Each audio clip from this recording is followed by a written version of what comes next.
Ang pag-aaral po natin tonight, ngayong Good Friday, why Jesus had to die on the cross. Ayan, John chapter 19 verse 3. Isa ito sa katanungan na kailangan nating sagutin. Ano na tayo po mga mananampalataya ng ating Panginoon? Bakit ba na kailangang si Kristo ay mamatay sa cross? Ayan. Sabi ng John chapter 19 verse 30, when Jesus had received the sour wine, he said, "It is finished." And he bowed his head and gave up his spirit. Sa Tagalog, pagkatanggap ni Jesus ng alak, sinabi niya, naganap na, iniyuko niya ang kanyang ulo at nalagot ang kanyang hininga. So ito po yung pang-anim na last words ng ating Panginoon. Kanina nga pinanood ko uling The Passion of Christ. So pang-anim po ito before niya binigay yung kanyang spirit sa God the Father. Sabi niya, it is finished. Pero balik tayo dun sa katanungan natin, bakit ba kailangan pang mamatay ni Jesus sa cross, 'di ba? So as we gather this Holy Week, we remember the greatest act of love ever shown. Wala na pong papantay doon, wala na pong ihigit doon, that Jesus Christ died on the cross. Pero bagamat alam natin as Christians na mananampalatay, believers si Jesus Christ, minsan natatanong pa rin natin yan, di ba? Ang dami ko pong nakakausap, especially yung mga inaalaga natin kay Lord, tinatanong nila, bakit kailangan pang mamatay si Jesus? Couldn't God just forgive us? Hindi ba pwedeng gano'n na lang na, sige, dahil kayo naman yung Diyos, patawarin mo na lang kami, di ba? So yun yung gusto nating i-reflect tonight, ngayong Good Friday, on the necessity of the cross. Alam natin yung mensahe ng cross, 'di ba? Alam natin yung benefits ng cross. Pero kailangan nating laliman, bakit ba kailangan mamatay si Jesus sa cross? Why Jesus had to die? And what it means for us today. Ano bang ibig sabihin ng pagkamatay ni Jesus sa cross? Tandaan po natin, in the historical background and hermeneutics, during the time po ni Jesus, crucifixion was the most shameful and painful punishment reserved for criminals and rebels. So sa panahon ni Jesus during that time, ganun po yung paraan ng pagpatay sa mga kriminal, sa mga rebelde. Yung pinaka-ultimate punishment po nila ay ipako sa cross, 'di ba? Sa panahon natin sa Pilipinas, 'di ba, life sentence, mabilanggo. Dati nagkaroon ng lethal injection. Pero sa time ni Jesus Christ during that time, it was crucifixion. Yet, the sinless Son of God willingly endured it. Tandaan natin na omnipotent, omniscient, omnipresent ang Panginoon. Alam ni Jesus Christ what He will endure. Pero bagamat wala siyang kasalanan, in-endure niya yon. He was willing to endure it. At sabi ko nga nung Bible study ko nung last time, meron siyang chance, di ba? Meron siyang choice na wag nang ituloy pero tinuloy pa rin niya. The cross was not an accident. Tandaan mo yon ha. Hindi po siya aksidente na bigla na lang nangyari. It was the fulfillment of God's eternal plan of salvation. Kailangang mangyari yon kasi yun po yung plano ng Diyos para tayo pong mga tao ay maligtas. From Genesis to Revelation, kung mababasa po natin yung different books dun sa Bible, from Old Testament to the New Testament, Genesis to Revelation, the scriptures point to the Lamb of God who takes away the sin of the world. Walang bida doon sa Biblia kundi ang ating Panginoong Heso Kristo, 'di ba? Yung kordero ng Diyos na mag-aalis ng kasalanan ng sanlibutan. Tatlong bagay ang gusto ko pong iwanan sa atin tonight. Bakit kailangang mamatay ni Jesus Christ sa cross? Number one, Jesus died to fulfill prophecy. Isaiah 53 verse 5, He was pierced for our transgressions. 'Di ba? Ngunit dahil sa ating mga kasalanan, Old Testament to ha, pinoropesa yung gagawin ng Panginoon. Kaya siya nasugatan. Siya ay binugbog dahil sa ating kasamaan. Tayo ay gumaling dahil sa pahirap na dinanas niya at sa mahampas na kanyang tinanggap. Ayan. Because of our sin, kailangan si Jesus Christ ay masugatan. Kailangan siyang mabugbog dahil sa ating kasamaan, di ba? Tayo daw, sabi dito, nagkaroon tayo ng kagalingan. By His stripes, we are healed. Para magkaroon ka ng kagalingan, kailangan ng isang Kristo ay mamatay sa cross. The Passover lamb in Exodus foreshadowed Christ.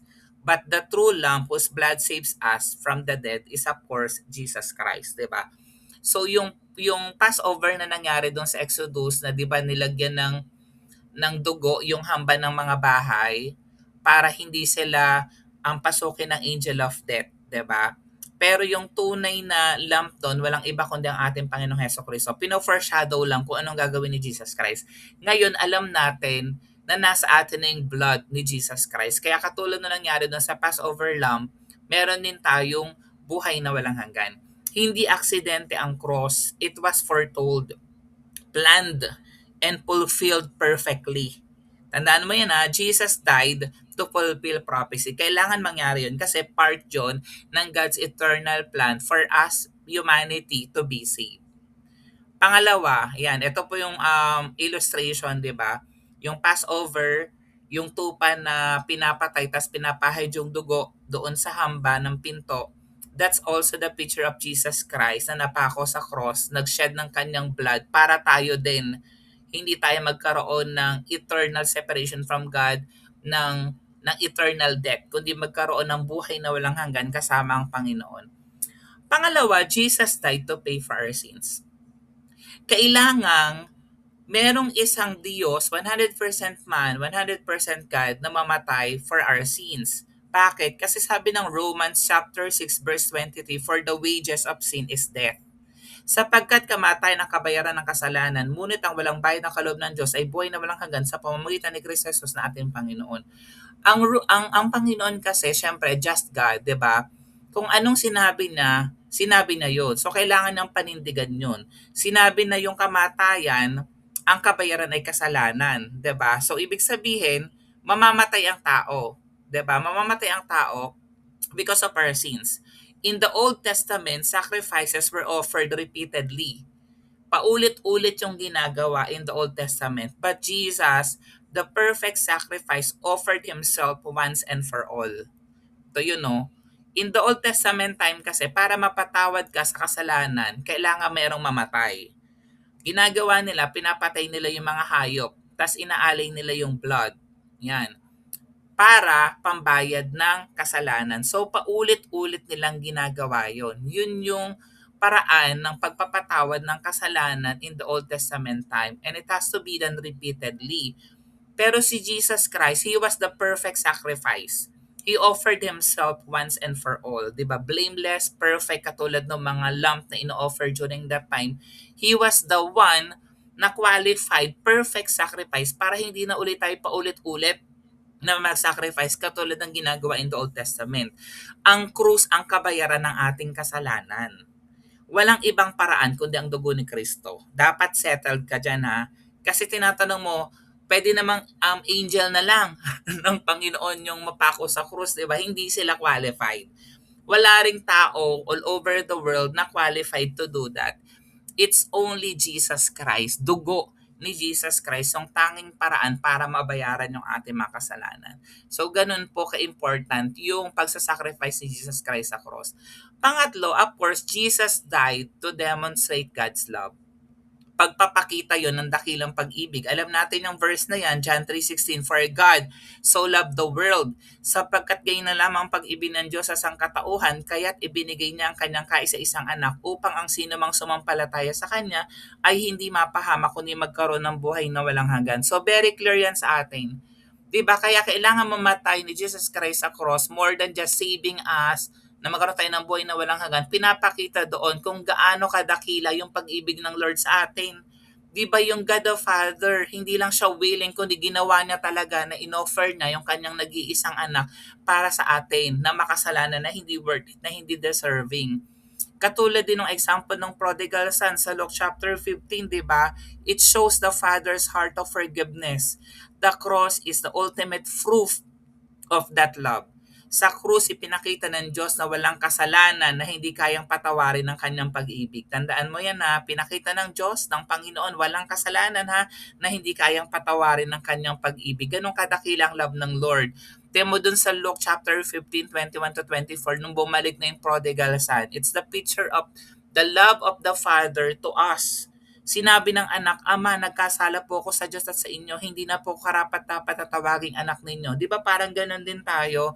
Wayward children, every time na nagiging pasaway, nagkakasala, nagkakamali, alam natin sa sarili natin, even up until now na nagsiserve na tayo kay Lord, we all know na hindi pa rin tayo worth it, hindi pa rin tayo karapat-dapat. Ngunit tinawag ng amang kanyang mga alila, dali, Kunin ninyo ang pinakamagandang damit at bihisan ninyo siya. Suotan nyo siya ng singsing at ng sandalyas.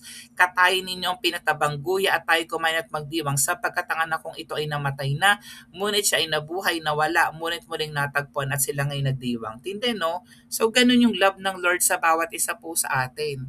Yan, ang Lord, nag-iintay lang sa atin na tayo po ay bumalik sa Kanya. Hindi para sumbatan kapag tayo po ay lumapit sa Kanya, husgahan, kundi yakapin. Ganon din yung ginawa ng God the Father, 'di ba, sa atin.